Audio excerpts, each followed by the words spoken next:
Antes da luz, antes da terra, o vazio deu origem aos que moldariam o destino.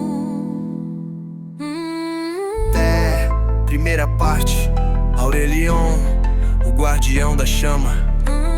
Das sombras nasceu Aurelion, o portador da chama eterna. Guardião entre a luz e a escuridão, aquele que molda o destino com fogo e verdade.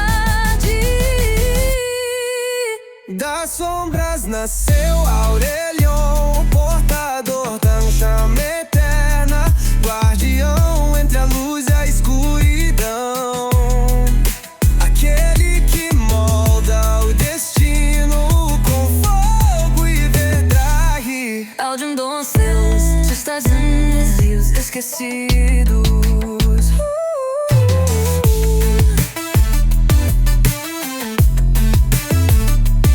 Audem doncelos, tu estás em rios esquecidos. Tambores tribais, sons de floresta e trovões, erguendo-se sobre a espinha da terra. King, o imperador da natureza.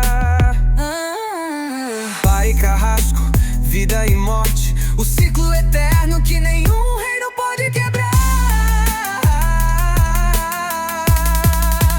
Ondas, ecos profundos, vozes femininas etéreas, No silêncio do abismo, antes mesmo da terra firme, Nishara despertou. Senhora das marés eternas, tudo que nasce cedo ou tarde retorna ao oceano.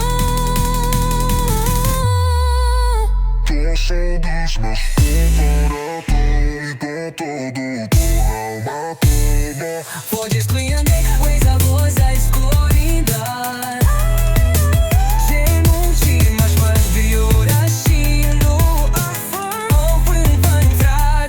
Dodge do escuro, os índios faz Deus esquecidos. do coração ardente do vazio, ergueu-se Lilith, imperatriz do inferno. Sua coroa é desejo, sua chama é perdição.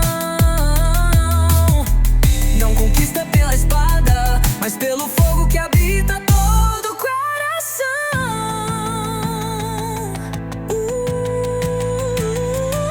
Quatro forças, quatro pilares, a chama, a raiz, a maré, o desejo, unidos moldaram não só um mundo, mas um trono eterno. Demons City.